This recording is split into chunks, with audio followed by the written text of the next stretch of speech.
बिस्मिल्लाहिर्रहमानिर्रहीम। अस्सलाम वालेकुम प्यारे बच्चों। आज हमने एक्सरसाइज 1.2 करनी है, लेकिन उस एक्सरसाइज से पहले हमारे पास रियल नंबर्स की कुछ खसूसियात मौजूद हैं। ये जो सारी आपकी प्रॉपर्टीज़ हैं ये एमसीक्यूज़ में आती होती हैं, लेकिन ये आपकी जान नहीं छोड़ेंगी। ये आपके 9th क्लास में भी आ रही हैं और आगे फर्स्ट ईयर में भी यही प्रॉपर्टी आएंगी आपके। तो ये मुश्किल नहीं है, बच्चे इसको अपने ऊपर सवार कर लेते हैं। आप इसको प्रैक्टिस करेंगे ना तो ये बहुत ईजी लगेंगी आपको। लेकिन जब आपने प्रैक्टिस नहीं करनी, ये नाम देख के घबरा जाना है, तो फिर ये चीज़ें मुश्किल हो जाती हैं। तो आपने इसको ठहर ठहर के समझना है और इसकी ज़्यादा से ज़्यादा प्रैक्टिस करनी है। जो 1.2 है ना, वो इसी के बारे में है और सिर्फ पूछा गया है नंबर दे के कि आप ये बताएं कि ये नंबर की कौन सी खसूसियात है। तो बेहतर है ना कि आप इसको अच्छे तरीके से कर लें।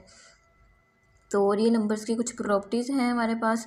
तो रियल नंबर्स जैसे कि आपको पहले बताया हुआ है कि क्या है, कि दुनिया में जितने भी नंबर हैं या आपके दिमाग में जितने भी नंबर चल रहे हैं वो सारे के सारे रियल नंबर्स हैं। और रियल नंबर्स कौन कौन से हो सकते हैं? वो ज़ीरो हो सकता है, वो 1 हो सकता है, वो माइनस में हो सकता है, वो अंडर रूट हो सकता है, वो पॉइंट्स में कोई वैल्यू हो सकती है, वो फ्रैक्शन में या बटे में कोई वैल्यू हो सकती है। सारे आपके रियल नंबर्स हैं। आगे इनकी कुछ प्रॉपर्टीज़ हैं, उनमें जो फर्स्ट वाली है वो है collegiate property with respect to addition, यानी कि उर्दू में इसको बोलते हैं बंदिशी खासियत। बंदिशी खासियत बिलिहाज जमा के लिहाज से हमने क्लियर प्रॉपर्टी करनी है। तो इसमें क्या आता है, इसमें 2 नंबर्स लेंगे हम, तो वो 2 नंबर रियल नंबर्स में से बिलोंग कर रहे होंगे। जैसे जाहिर है हम जो भी नंबर लेंगे वो रियल नंबर ही होगा ना। तो आप कोई भी नंबर ले लें, वो 1 ले लें, 2 ले लें, 3 ले लें, 4 ले लें, 10 ले लें, 20 ले लें, इशारिया में ले लें, बटे में ले लें, कोई भी दो नंबर ले लें। वो 2 नंबर्स क्या होंगे, वो बिलोंग कर रहे होंगे, इसको बोलते हैं बिलोंग करना। वो बिलोंग कर रहे होंगे रियल नंबर्स में से। अगर अब एडिशन के लिहाज से प्रॉपर्टी कर रहे हैं ना, तो अगर इन दोनों को जमा करेंगे तो जमा करने से जो हमारा जवाब आया है, जो आंसर आया है, वो 4 आया है। तो अब 4 भी क्या है, ये भी तो रियल नंबर है ना।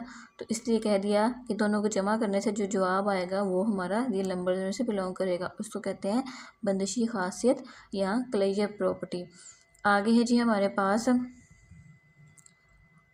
कलेजियर property with respect to multiplication, यानी कि अब यही प्रॉपर्टी करनी है, लेकिन पहले हमने जमा के लिहाज से की है, अब हमने इसको ज़रब के लिहाज से, मल्टीप्लाई के लिहाज से करना है।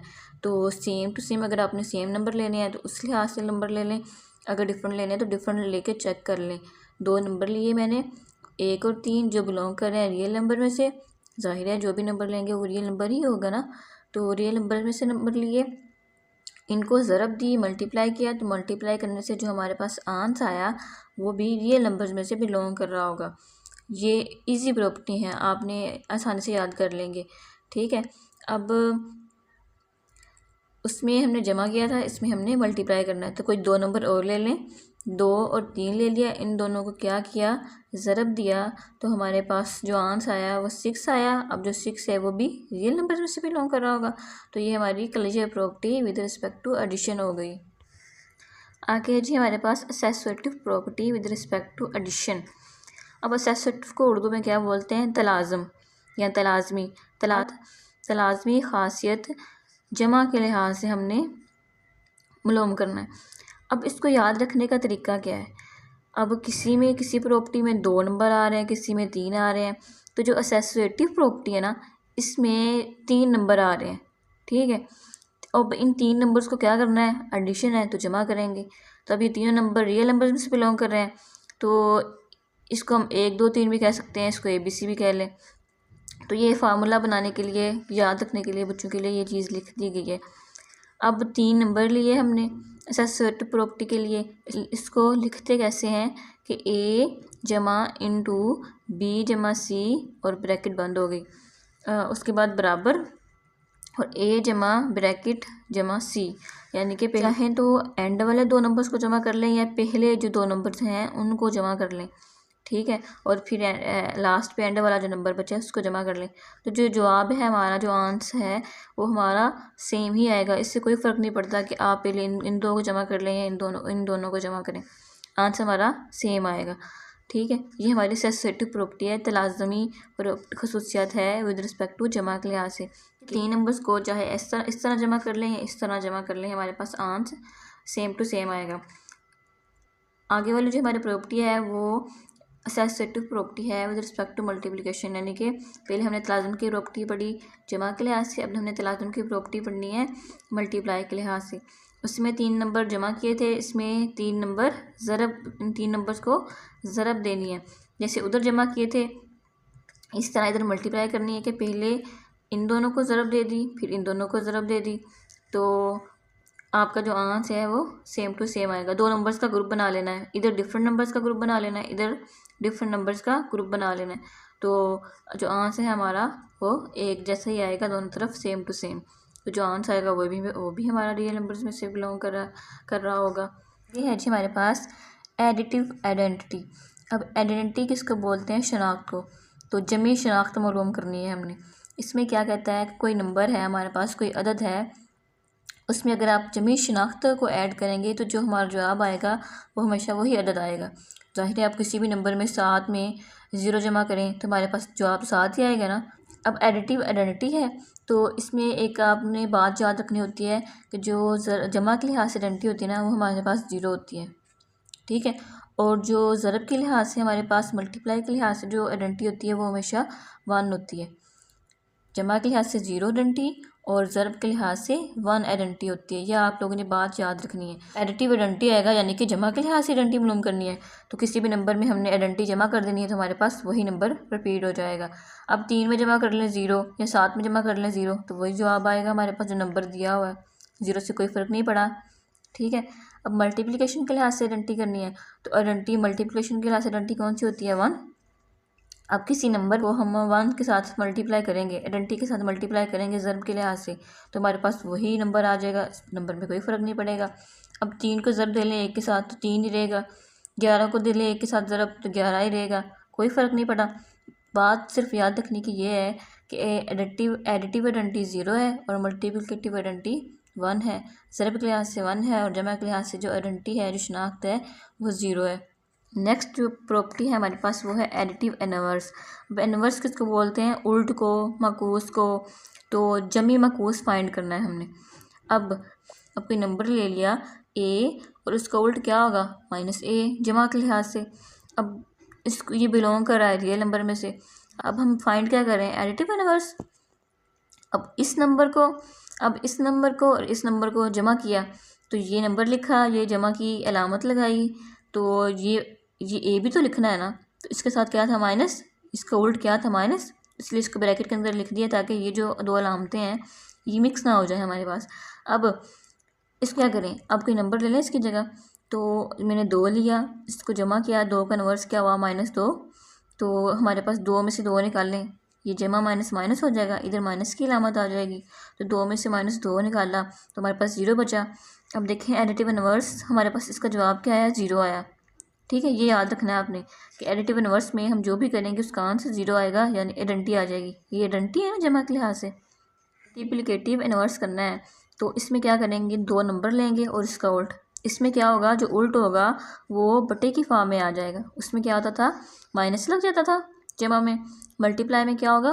उल्टा आ जाएगा किसी भी नंबर का और उसको बटे की फॉर्म में लिख देंगे, वो भी बिलोंग कर रहा होगा ये नंबर में से। ये दोनों नंबर्स मैंने 2 लिया और इसका उल्ट क्या होगा? 1/2। तो 2, अब ये 2 नंबर हैं इनको मैंने ज़रब दी तो 2, ये 2 और ये 2 आपस में कट गए, हमारे पास जवाब क्या है? 1। अब अपने गौर किया कि जब हमने एडिटिव इनवर्स किया था हमारा आंसर आ रहा है 0, जब हम मल्टीप्लिकेटिव इनवर्स कर रहे हैं हमारे पास आंसर आ रहा है 1। ये हमेशा ऐसे ही होगा। उसमें एडिटिव इनवर्स में 0 आइडेंटिटी आ रही है और इसमें 1 आइडेंटिटी आ रही है। अब जो 1 है वो मल्टीप्लिकेटिव के लिहाज से आइडेंटिटी है और जो 0 है वो जमा के लिहाज से हमारे पास आइडेंटिटी है। अच्छा, जो अब हमारे पास नावी इसकी प्रॉपर्टी है वो कौन सी है? Commutative property. अब कम्यूटेटिव किसको बोलते हैं? तबादले को। अब जैसे मैंने आपको कहा कि मेरे पास 10 रुपये हैं तो आप ना मुझे इसको 10 रुपये का खुला दे दें, ठीक है। तो आप मुझे 5-5 वाले 2 सिक्के दे देंगे, ऐसे होगा ना। तो तबादला किया ना, 5 और 5 के 2 सिक्के हैं, उनको मैं जमा करूँगी तो 10 ही रहेगा ना मेरे पास, ठीक है। कि a जमा b को, ये आपके पास 2 वैल्यूज़ हैं। अब इनको चाहे a जमा b लिख लो या b जमा a लिख लो, हमारा जो जवाब है उस पर कोई फ़र्क नहीं पड़ेगा। उल्टी करना है ना। अब मैंने इसको क्या लिया, ए को 2 ले लिया और बी को 3 ले लिया। मैंने 2 और 3 को जमा किया तो 5 आंसर आया। तो अब मैं चाहे 2 जमा 3 करूँ या 3 जमा 2 करूँ, आंसर पे कोई फ़र्क नहीं पड़ा ना, 5 ही 5 रहा। वो इसी तरह की बात है, कान को चाहे इधर से पकड़ लें या उधर से पकड़ लें, फ़र्क तो नहीं पड़ना ना। तो ये वही वाली चीज़ है, कम्यूटेटिव प्रॉपर्टी तबादले की प्रॉपर्टी को बोलते हैं। तो अब चाहे आप ए जमा बी कर लें या बी जमा ए कर लें, आपके जवाब पे कोई फ़र्क नहीं पड़ने वाला। अब कम्यूटेटिव प्रॉपर्टी करनी है हमने मल्टीप्लाई के लिहाज से। अच्छा, अब आपने एक बार नोट करनी है, एसएसओ2 में 3 नंबर्स होते थे ए बी सी, और इसमें 2 नंबर्स हैं। वो भी हमारी जमा के लिहाज से थी, एडिशन के लिहाज से थी और मल्टीप्लाई के लिहाज से थी। ये भी हमारी एडिशन के लिहाज से है और मल्टीप्लाई के लिहाज से है। अब मल्टीप्लाई के लिहाज से कर रहे हैं हम कम्यूटेटिव प्रॉपर्टी। उसमें जमा किया था, इसमें 2 रकमों को ज़रब दे दें, ए ज़रब बी और बी ज़रब ए। वही बात, चाहे आप ए को बी से ज़रब दे दें या बी को ए से ज़रब दे दें, हमारे आंसर पे कोई फ़र्क नहीं पड़ना। मैंने क्या किया, 2 को ज़रब दिया 3 के साथ और 3 को ज़रब दे दिया 2 के साथ, कोई फ़र्क नहीं पड़ा। मेरा आंसर 6 का 6 रहा, और 6 जो बिलोंग कर रहा है वो क्या है, रियल नंबर्स में से। लास्ट प्रॉपर्टी है जो इसकी, वो है डिस्ट्रीब्यूटिव प्रॉपर्टी। ये प्रॉपर्टी तमाम प्रॉपर्टी से थोड़ी मुख्तलिफ है, डिफरेंट है। तो डिस्ट्रीब्यूटिव प्रॉपर्टी करनी है ऑफ मल्टीप्लाई ओवर एडिशन के लिहाज से। डिस्ट्रीब्यूटिव प्रॉपर्टी यानी कि तकसीम की प्रॉपर्टी। अब इसमें क्या आएगा, मल्टीप्लाई भी आएगा और इसमें एडिशन भी आएगा। इसमें दोनों जो अलामतें हैं वो यूज़ होंगी। इसको लिखते कैसे हैं, ए ज़रब इंटू बी जमा सी। तो अब ए है, ए को ज़रब दें बी के साथ, ए के ज़रब दो बी के साथ। अंदर अलामत कौन सी है, जमा की, जमा की अलामत लगाई। अब ए को ज़रब दें सी के साथ, तो ए को ज़रब दिया सी के साथ, तो हमारे पास ये चीज़ बन गई। ठीक है, अब ये वाली चीज़ इस चीज़ के बराबर है, तो ये हमारी क्या होगी, डिस्ट्रीब्यूटिव प्रॉपर्टी। यानी कि इसमें अब ज़रब भी आ रहा है और जमा भी आ रहा है, ये दोनों और ये दोनों ज़रब हो रहे हैं और उन दोनों को जो जवाब आएगा उनको हम जमा कर देंगे। मैंने 2 3 और 4 लिया, 2 ज़रब इंटू 3 जमा 4, 2 ज़रब 3 जमा ए की वैल्यू क्या थी 2, तो ए की जगह 2 लिखा, ज़रब सी की वैल्यू क्या 4, इधर आ गया 4 हमारे पास। 3 2 6, 4 2 8, 4 और 3 7, ज़रब है तो 2 आ गया। 6 और 8 14, 7 को ज़रब दे 2 के साथ तो 14 ही आएगा। हमारा आंसर वही है, फ़र्क नहीं पड़ा। ठीक है, तो ये इसका फार्मूला है डिस्ट्रीब्यूटिव प्रॉपर्टी का, ये आपने याद रखना है। ये कुछ प्रॉपर्टीज़ थी, तो इनको आपने प्रैक्टिस करना है, इंशाल्लाह आपकी बहुत अच्छी तैयारी हो जाएगी। बच्चे घबरा जाते हैं प्रॉपर्टीज़ को देख के, तो आपने ना घबराना नहीं है। ये आपकी एक्सरसाइज से ना मैंने कुछ सवाल लिए हैं कि प्रॉपर्टी तो हमने डिटेल से कर ली है, अब आपने खुद निकालना है उसके अंदर से। लेकिन फिर भी मैंने ये 5-6 सवाल ले लिए हैं ताकि आपकी प्रैक्टिस हो जाए कि आपने इसको करना कैसे है। अब देखें, 11 है प्लस 0 है, उसका बराबर आंसर आ रहा है 11। अब 0 क्या है हमारे पास, आइडेंटिटी है ना, किसके लिहाज से, एडिशन के लिहाज से। तो अब किसी भी नंबर्स के अंदर आइडेंटिटी जमा करें तो वो ही नंबर आता है ना, इसमें भी वही चीज़ हो रही है कि हमने किसी अदद के अंदर हमने आइडेंटिटी ऐड की, तो हमारा जो जवाब है उस पर कोई फ़र्क नहीं पड़ा, जो नंबर है उस पर कोई फ़र्क नहीं पड़ा, वो 11 ही 11 रहा, वो 11 का 11 ही रहा। तो ये हमारे पास क्या होगी, आइडेंटिटी जमा के लिहाज से, तो उसको क्या बोलते हैं, एडिटिव आइडेंटिटी। ठीक है, ये आपने सिंपल सिर्फ बताना है और कुछ नहीं करना। नेक्स्ट जो हमारे पास सवाल है वो है x multiply into y multiply z बराबर है x multiply y into z. ठीक है, अब मैंने क्या कहा था कि 3 नंबर्स किसके अंदर होते हैं, कम्यूटेटिव में या एसोसिएटिव में। एसोसिएटिव में 3 नंबर होते हैं और कम्यूटेटिव में 2 नंबर होते हैं। अब 3 नंबर हैं एसोसिएटिव में, ये तो बात जाहिर होगी ये एसोसिएटिव है, लेकिन किसके लिहाज से, जमा के लिहाज से या ज़रब के लिहाज से। अंदर क्या आ रहा है, मल्टीप्लाई आ रहा है ना, तो ये क्या होगी, associative property with respect to multiplication. कोई मुश्किल था इसके अंदर, तो आपने अच्छे से प्रैक्टिस करनी है वो प्रॉपर्टीज़ ही, अगर आपने अच्छे तरीके से समझ ली ना तो आपको ये आगे सवाल करने में कोई मुश्किल नहीं होनी। सवाल तो नहीं है, बस ये नाम ही बताने हैं, तो आपको एमसीक्यूज़ में आ सकता है और कुछ नहीं। अच्छा, ये थोड़ा सा डिफरेंट क्वेश्चन था 5वें वाला कि 5 अंडर रूट था और 5 अंडर रूट था, इनको मल्टीप्लाई किया हुआ है। तो अब हमने कोई ऐसी प्रॉपर्टी तो नहीं पढ़ी हुई कि हम 2 नंबर्स को मल्टीप्लाई करें तो हमारे पास कोई आंसर है, क्या आंसर है कि वो बिलोंग करा होगा रियल नंबर्स में से, ऐसी हमने कोई प्रॉपर्टी नहीं पढ़ी। तो हम इसको अब क्या कह सकते हैं कि अब 5 है वो 5 के साथ ही मल्टीप्लाई हो रहा है, यानी अपने अपने आप के साथ ही मल्टीप्लाई हो रहा है। तो हम इसको क्या कह सकते हैं, सेल्फ प्रॉपर्टी या सेल्फ मल्टीप्लिकेशन।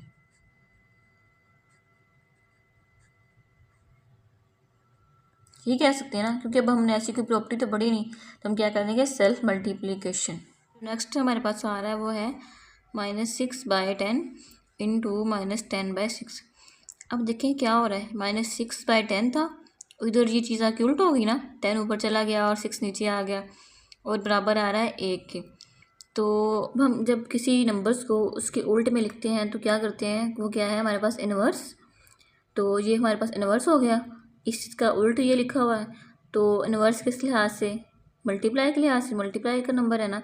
और आप इससे भी दे सकते हैं कि हमारे पास आइडेंटिटी आ रही है 1, तो जो आइडेंटिटी 1 आती है वो किस में आती है, मल्टीप्लाई में। ठीक है, तो अब इसको क्या बोलेंगे, मल्टीप्लिकेटिव इन्वर्स। दो जगह से आप इसको देख सकते हैं कि ये इन्वर्स है, किसके लिहाज से, मल्टीप्लाई के लिहाज से, और इसका जवाब भी आइडेंटिटी में आ रहा है, और 1 आइडेंटिटी किसकी है, मल्टीप्लिकेशन की। आगे है जो हमारे पास वो है पाई को जमा किया हुआ है पाई के अंदर। अब पाई है तो पाई का इन्वर्स लिखा हुआ है इसके अंदर ब्रैकेट के अंदर, तो जब पाई और इसका उल्ट क्या हो गया, -पाई, तो ये क्या है, ये इन्वर्स बन गया। अब इन्वर्स किसके लिहाज से, किसकी अलामत लगी हुई है, एडिशन की, जमा की। तो क्या हो गया हमारे पास, ये हो जाएगी inverse property, additive inverse property हो जाएगी हमारे पास। और इसका आंसर भी 0 आ रहा है, उसमें भी यही हो रहा था ना कि हम दो नंबर्स को 2 ले रहे थे और उसका जो उल्ट लिख रहे थे वो -2 था, हमारे पास आंसर 0 आ रहा था। तो ये क्या हो गया, एडिटिव इन्वर्स हो गया। अच्छा जी, जो नेक्स्ट सवाल है हमारे पास वो है 12 × 46 या 46 × 12। तो कान इधर से पकड़ लें या उधर से पकड़ लें तो जवाब हमारा सेम ही आएगा। तो ये क्या हो गया, तबादले की प्रॉपर्टी कम्यूटेटिव होगी ना, कि A ज़रब B या B ज़रब A करें, जवाब हमारा सेम ही आएगा। तो अब क्या मल्टीप्लाई किया हुआ है, मल्टीप्लाई का साइन है ना, तो ये क्या हो जाएगी, commutative property with respect to multiply, commutative property with respect to multiply. जो नेक्स्ट है हमारे पास वो है 19 × 12 + 8 और 19 जमा इंटू 12 जमा 8। ठीक है, ये चीज़ की हुई है। अब ये भी देखें 3 नंबर्स हैं, A B C। तो अब ये देखें, पहले इन दो का ग्रुप बनाया गया है, फिर इन दो का ग्रुप बनाया हुआ है, और नंबर्स भी 3 है, तो 3 नंबर किसके अंदर होते हैं, एसोसिएटिव के अंदर। और ये क्या हो रहा है, जमा हो रहा है, सारी रकमें जमा हो रही हैं, तो ये क्या होगी, associative with respect to addition. Next है हमारे पास -3 जमा इंटू 23 जमा 48, -3 जमा 23 जमा 48 है भी 3 नंबर्स, 3 नंबर हैं, 3 नंबर किसके अंदर होते हैं, एसोसिएटिव के अंदर। तो अब ये क्या हो रहा है, जमा हो रहा है। ठीक है, तो इसको क्या बोल देंगे, associative property with respect to addition. अब ये माइनस देख के नहीं घबरा जाना, ये माइनस इस वैल्यू के साथ लगा हुआ है, ये माइनस इस वैल्यू के साथ लगा हुआ है, ये क्या होगी, associative property with respect to addition. तो जो अब बाकी सवालात हैं ना, ये आप लोगों ने खुद करने हैं, खुद ट्राई करने हैं कि आपको आपसे होते हैं कि नहीं। अगर आपको समझ नहीं आ रही तो आपने प्रॉपर्टीज देखनी है, चाहे वह बुक से देख लें या अगर इधर से देखनी है तो इधर से देख लें कि आपको समझ आई है या नहीं आई। तो इसी के साथ मुझे इजाज़त दीजिए, अल्लाह हाफिज़।